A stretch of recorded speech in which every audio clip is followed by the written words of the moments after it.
CMRL Exalogic case അന്വേഷണത്തിന്റെ പിന്നാലെ വിവാദമായ ലേക്കർ ഇന്ത്യ കോർപ്സ് കടലാസ് കമ്പനിയല്ലെന്ന് കമ്പനി അധികൃതരുടെ വിശദീകരണം. കമ്പനിക്കെതിരെ അപവാദ പ്രചാരണം നടക്കുകയാണെന്ന് ഉടമകളിൽ ഒരാളായ ഡോക്ടർ അനീസ് അറയ്ക്കൽ വാർത്താക്കുറിപ്പിൽ വ്യക്തമാക്കി. നിയമപരമായ എല്ലാ അംഗീകാരങ്ങളും കമ്പനിക്കുണ്ടെന്നും അനീസ് വിശദീകരിക്കുന്നു. റിയാസ് KMR ചേരുന്ന വിവരങ്ങളുമായി. റിയാസ്, ഏതായാലും ഈ ഒരു സംഭവത്തിൽ ഈ ഒരു കമ്പനി ഉടമയുടെ ഒരു വിശദീകരണമാണ് പുറത്തു വരുന്നത്. എന്തൊക്കെയാണ് മറ്റു വിവരങ്ങൾ?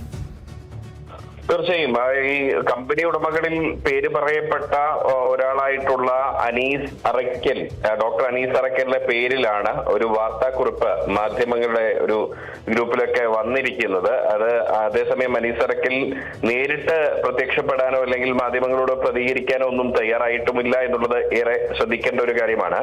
ഈ CMRL എക്സാലോജിക് കേസ് അന്വേഷണത്തിന് പിന്നാലെയാണ് ഈ കേസിൽ 6ാം പ്രതിയായിട്ടുള്ള ടി വീണയ്ക്ക് പങ്കുള്ള ഷെയറുള്ള കമ്പനിയായിട്ടുള്ള ലേക്കർ ഇന്ത്യ കോർപ്പ് വിവാദത്തിൽ അകപ്പെടുന്നത്.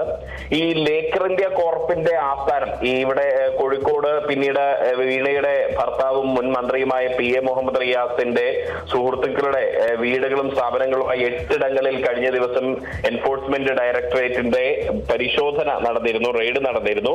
ആ സമയത്താണ് ഈ ലേക്കർ ഇന്ത്യ കോർപ്പ് എന്ന കമ്പനി വിവാദത്തിൽപ്പെടുന്നത്, ശ്രദ്ധിക്കപ്പെടുന്നത്. പിന്നീട് ഈ ലേക്കർ ഇന്ത്യ കോർപ്പിന്റെ ആസ്ഥാനം കോഴിക്കോട് പന്തീരാങ്കാവ് കൊടൽ നടക്കാവാണ് എന്ന് അടിസ്ഥാനത്തിൽ അവിടെ പന്തീരാങ്കാവ് മണക്കടവ് റോഡിലുള്ള ആ സ്ഥലം അന്വേഷിച്ചു പോയ കേരള വിഷൻ ന്യൂസ് അടക്കമുള്ള മാധ്യമങ്ങൾക്ക് കാണാൻ കഴിഞ്ഞത് ഒരു ഷട്ടർ ഇട്ട് പൂട്ടി കിടക്കുന്ന ഒരു സ്ഥാപനം, അതിനു മുൻപിൽ കടലാസ് കൊണ്ട് കമ്പനിയുടെ പേര് പതിച്ചു വെച്ചിരിക്കുന്ന ഒരു കാഴ്ചയാണ് കാണാൻ കഴിഞ്ഞത്. ഈ ഇതുമായി ബന്ധപ്പെട്ട് അതോടുകൂടിയാണ് അത് കടലാസ് കമ്പനിയാണ് എന്നൊരു പ്രചരണം, ഒരു സംശയം വ്യാപകമായിട്ട് ഉയർന്നത്. അത് തള്ളിക്കൊണ്ടാണ് ഇപ്പോൾ ഉടമകളിൽ ഒരാളായിട്ടുള്ള ഡോക്ടർ അനീസ് അറയ്ക്കലിന്റെ പേരിൽ ഒരു വാർത്താക്കുറിപ്പ് വന്നിരിക്കുന്നത്. അതിൽ പ്രധാനമായും പറയുന്നത് ലേക്കർ ഇന്ത്യ കോർപ്പ് കടലാസ് കമ്പനിയല്ല, മാത്രമല്ല കമ്പനിക്കെതിരെ വ്യാപകമായിട്ടുള്ള അപവാദ പ്രചരണം നടക്കുകയാണ് എന്ന് ഈ വിശദീകരണ കുറിപ്പിൽ വ്യക്തമാക്കുന്നുണ്ട്. ഒപ്പം തന്നെ ഈ കേന്ദ്ര സംസ്ഥാന സർക്കാരുകളുടെ നിയമപരമായിട്ടുള്ള കാര്യങ്ങളൊക്കെ പാലിച്ചുകൊണ്ട് എല്ലാ ലൈസൻസും അംഗീകാരങ്ങളും ഒക്കെ ഉൾക്കൊണ്ടുകൊണ്ടാണ് കമ്പനി പ്രവർത്തിക്കുന്നത് എന്നത് ഈ വിശദീകരണ കുറിപ്പിൽ വ്യക്തമാക്കുന്നുണ്ട്.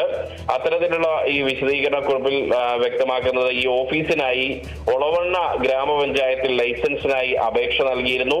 എന്നാൽ സാങ്കേതികവും രേഖകളുടെ ഫോർമാറ്റുമായി ബന്ധപ്പെട്ട ചില തിരുത്തലുകൾ നിർദ്ദേശിച്ച് പഞ്ചായത്ത് അപേക്ഷ തിരികെ നൽകുകയായിരുന്നു.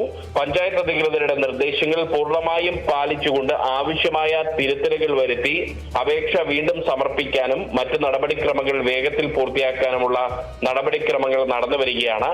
സുതാര്യമായ ബിസിനസ് രീതികളും കൃത്യമായ ഗുണനിലവാര മാനദണ്ഡങ്ങളും സർക്കാർ നിയമങ്ങളും പാലിച്ചാണ് കമ്പനി പ്രവർത്തിക്കുന്നത്. നിരവധി കസ്റ്റമേഴ്സിന്റെ പിന്തുണ ഇതിനകം കമ്പനിക്കുണ്ട്.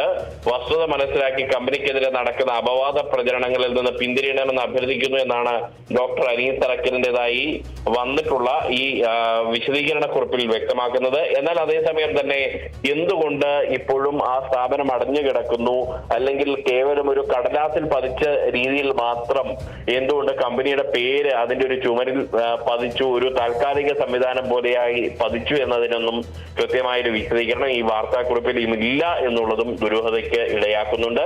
എന്തായാലും ഇത് സംബന്ധിച്ച ഒരു വിശദീകരണം ആ കമ്പനി അധികൃതർ തന്നെ നൽകട്ടെ. ഈ കാര്യത്തിൽ ED അന്വേഷണം തുടരുകയുമാണ്. ശരി, റിയാസ് KMR ആണ് വിവരങ്ങൾ നൽകിയത്.